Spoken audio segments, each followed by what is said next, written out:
Leitores e seguidores do Instituto Liberal, eu sou Lucas Berlanza e esse é mais um Flash, aquele momento da semana em que a gente elenca os 7 artigos que receberam mais likes diretamente na nossa página oficial. E hoje, antes da nossa lista, a gente tem que fazer menção ao grande fato da semana no nosso site, que é a chegada novamente do nosso presidente do Conselho Deliberativo, ninguém menos que Rodrigo Constantino, foi colunista da Veja até essa semana, agora volta a dar o ar da sua graça como uma grande estrela no nosso site.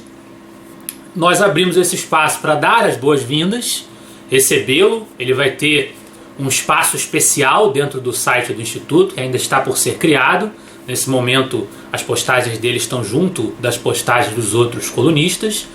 Mas a gente também abre espaço para explicar que, sendo essa nossa referência, essa nossa estrela, chegando aí de volta ao nosso espaço, é que os artigos do Rodrigo não constam aqui da relação do Flash.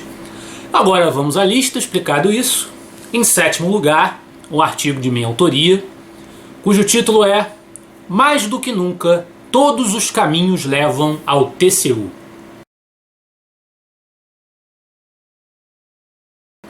É um comentário que eu fiz antes dessa polêmica toda se aquecer na última semana. Às vésperas agora, no momento que a gente está gravando, nós estamos no dia da sessão em que o TCU vai avaliar em definitivo as contas da presidente Dilma Rousseff. E aí nós vamos saber se nós temos uma sinalização do TCU para abertura ali no Congresso, avaliando esse parecer, da possibilidade de se abrir o processo de impeachment.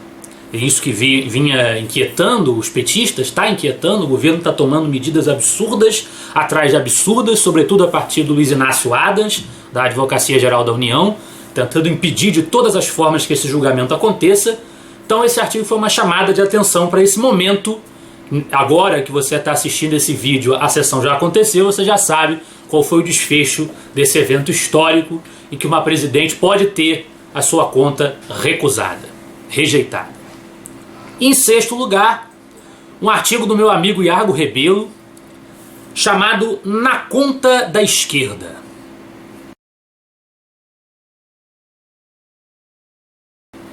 Em que o Iago faz, ele que é estudante de História da UF, ele faz um diagnóstico da relação entre os intelectuais modernos, a maioria deles influenciada pelos ideais de esquerda, e a praga do politicamente correto, do vitimismo, dos discursos afirmativos que enxergam opressão por trás de todas as relações humanas. Então ele aponta o dedo para essa construção ideológica cuja responsabilidade está muito sobre os ombros dos intelectuais, sobretudo nas universidades.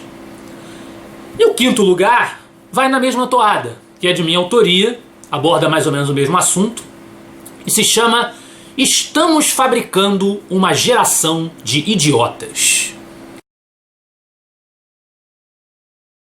O título pode parecer chocante ou forçado, mas o que eu tento demonstrar, a partir de algumas notícias que eu coletei aí nos portais noticiários dessa semana, em que eu vi, por exemplo, um político do interior de São Paulo querendo proibir a cantiga popular do Atirei o Pau no Gato, porque seria agressiva, violenta, passaria uma mensagem violenta.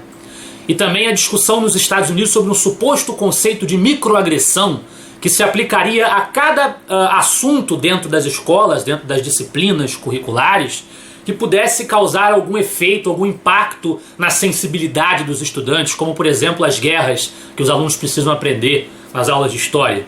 Quer dizer, nós estamos criando uma geração de sensíveis, hipersensíveis, que não tem condições de encarar as questões da vida e as questões do seu tempo. E é isso que eu chamo de fábrica abundante de idiotas no século XXI. É uma questão para que as pessoas da atualidade se preocupem em demasia. E em 4º lugar, também de minha autoria, A Arte de Governar, o pensamento de Margaret Thatcher.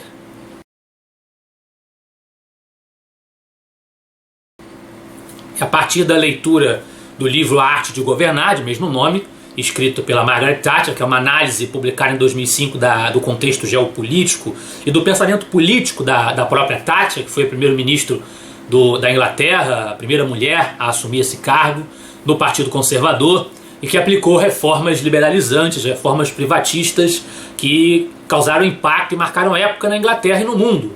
Quando, ao lado de Ronald Reagan, presidente dos Estados Unidos, ela marcou aquilo que muitos chamam de revolução conservadora, que influenciou a aplicação de reformas privatizantes no mundo. Então, uma análise desse pensamento que ela expõe no livro, uma longa análise das reflexões da Thatcher sobre a geopolítica e sobre a sua própria perspectiva filosófico-política. Em terceiro lugar, o nosso colaborador Jefferson Viana traz por que a esquerda odeia o empreendedorismo.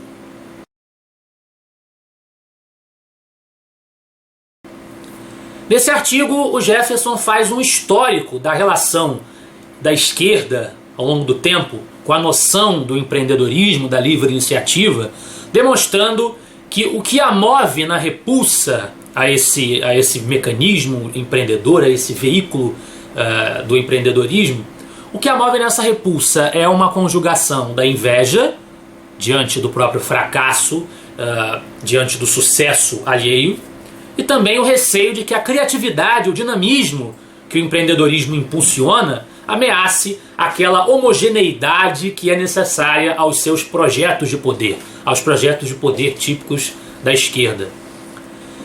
Em segundo lugar, o nosso diretor João Luiz Mauad traz o seu artigo Boa Notícia. Pobreza extrema no mundo já é inferior a 10% da população. Ou, viva o capitalismo.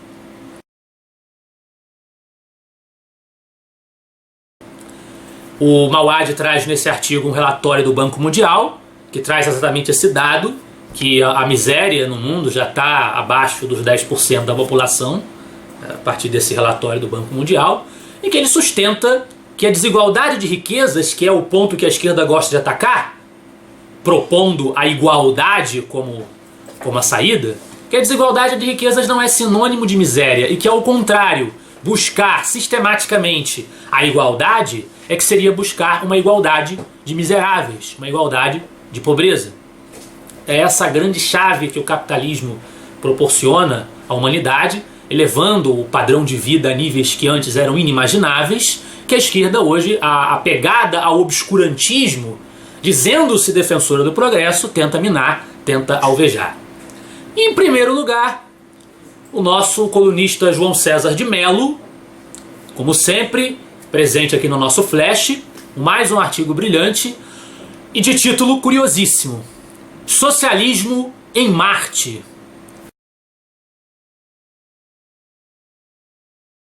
Planeta Marte, que tomou aí a atenção dos noticiários por conta dessa descoberta científica de que existe lá água, né? Alguma presença de água poderia permitir a vida. O João César de Mello, perspicaz, ele pega esse gancho e constrói uma sátira defendendo que a desertificação ou a miséria a que os marcianos, uma suposta civilização marciana, teria sido levada, foi culpa da dominação capitalista estadunidense. Ele pinta a sociedade marciana como uma sociedade socialista que foi vitimada pelos Yankees e acaba fazendo uma grande sátira muito engraçada e muito profunda, muito objetiva, muito rica a esse discurso típico da esquerda paranoica que gosta de botar a culpa no outro, a culpa no bem-sucedido, lembrando aí o artigo do Jefferson, quando na realidade a responsabilidade está toda sobre os seus ombros. Esse foi o nosso Flash de hoje, eu espero que vocês gostem dos artigos. Se vocês estiverem acessando esse vídeo na nossa fanpage no Facebook, a relação vai estar disponível com os links aqui em cima. E se você estiver acessando no nosso canal de vídeos no YouTube, a relação vai estar disponível aqui embaixo. Mais uma vez, nós saudamos a chegada do nosso presidente Rodrigo Constantino e esperamos que você continue conosco, esteja conosco aqui na semana que vem, quando nós estaremos de volta, porque para nós você é a parte mais importante da sociedade. Até a próxima.